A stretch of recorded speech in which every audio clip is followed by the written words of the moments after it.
I think my main issue was actually I was really annoyed that it disrupted my learning so much. So I didn't really come out as much as I was kind of pushed out by a friend. I told a few friends and then it spread around the whole school.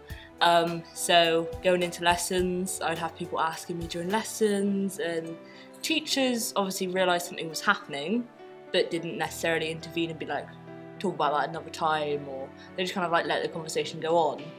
And it was just no, I'm not learning anything, and it went on for a few weeks, and I ended up not going to a few lessons because I was well, people are just going to ask me things that they don't need to ask. So I think it's not too bad when people ask you certain questions, it's just knowing what to ask, knowing what's too far, and knowing when to ask.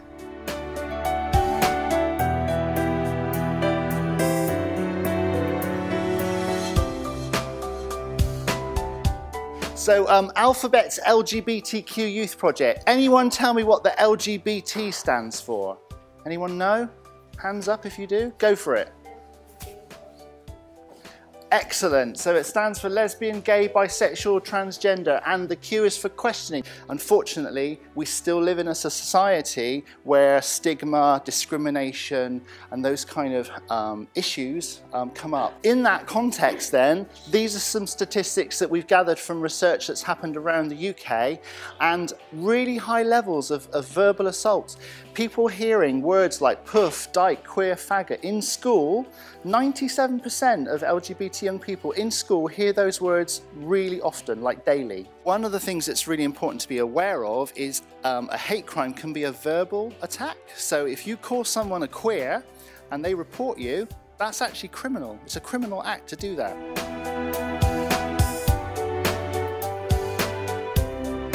I think it's really important that the student themselves is in charge of what they want to do. And I think what we try and remember is that in all things that we do with students, that they are individuals. And having assumptions about what might work for one student might mean that we get it wrong. So I think lots of conversations with students about what they need. Having someone in school that's their go-to person, someone that they can trust and rely upon, and making sure that they are supported by a really good group of friends that will be vigilant and take care of them.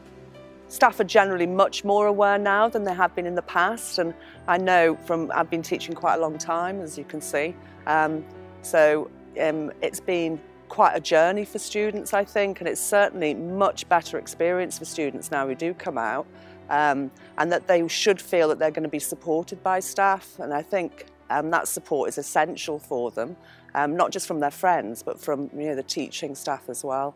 So I'd hope that they would see that as a positive, that staff would be encouraging and support them through that, either through conversations or through talking to other students as well, and creating an environment where they feel able to express their sexual identity.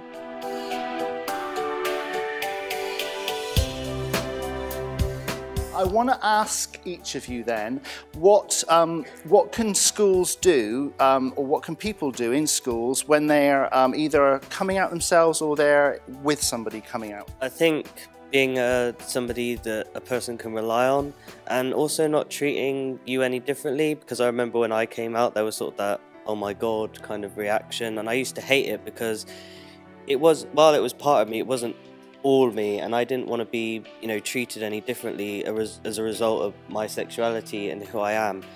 And not only that, I used to get bullied a hell of a lot, and as a result of that I've had to take my GCSEs 6 years later than what I should have, so good luck to all of you that are taking us, because I know how that feels at the moment. But yeah, as a result of being bullied, I've had to do that a lot later than what I should have, and I think just the biggest thing I can say is just being that support network and being there for that person, because it can make such a massive difference. There's nothing worse than when you feel like you're alone and you're isolated, just having someone there to talk to you, not even necessarily about their sexuality, but just about anything, so that they can just feel, human, just feel like a person.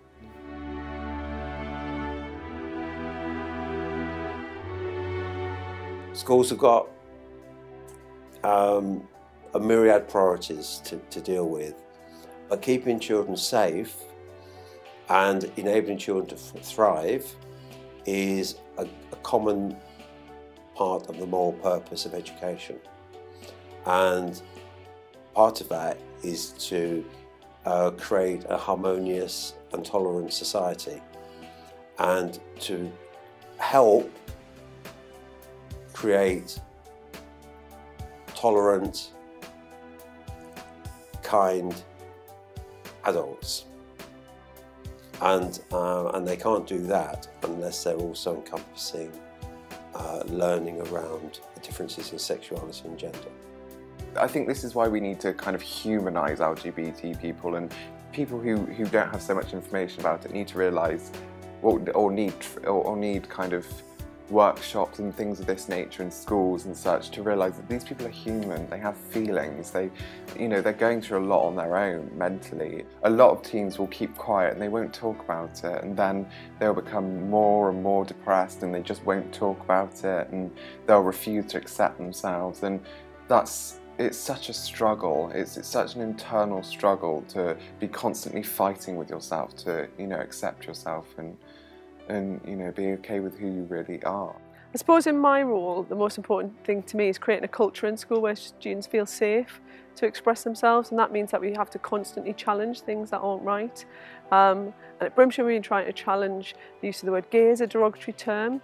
We've had some support with "that's so gay" being used, and I think what's really important for us as teachers is to think, when we see improvements in the culture in the school, not to rest on our laurels and constantly keep trying to improve things for students so that they feel safe and supported in school.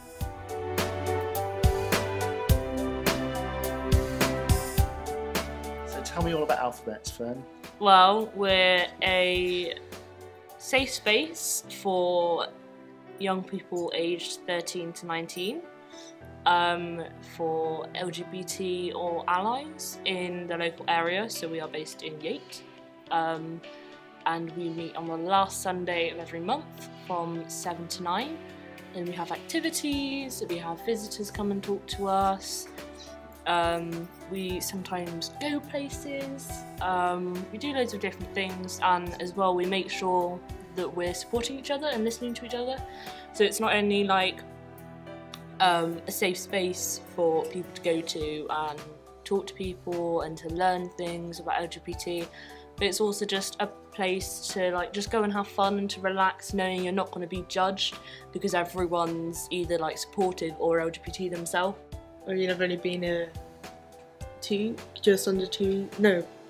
just over a year or so.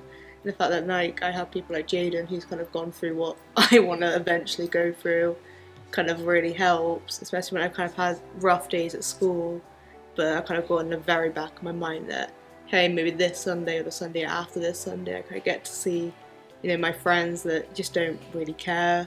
I get to be myself around them, and I can ask Jaden or I can ask anyone else advice about certain things, and it kind of puts me at ease, especially when I'm having rough days or I'm not feeling great.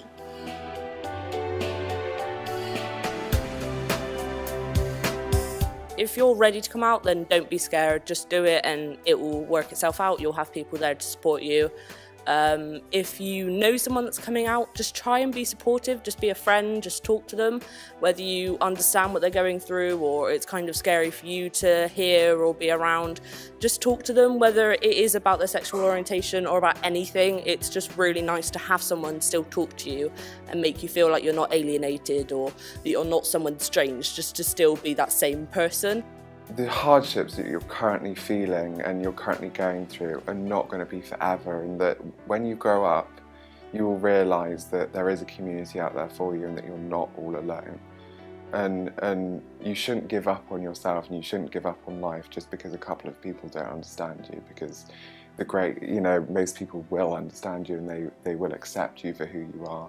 And something that is so big to you right now will seem so insignificant by the time you grow up and become an adult and and you will become more comfortable with yourself. I think that's what I'd really tell myself. You will become more comfortable, you will understand yourself, and all the pain and suffering that you might feel currently and that you might go through in the future isn't eternal, and it will be okay, and you will pull yourself through this, and you'll be a better person because of it.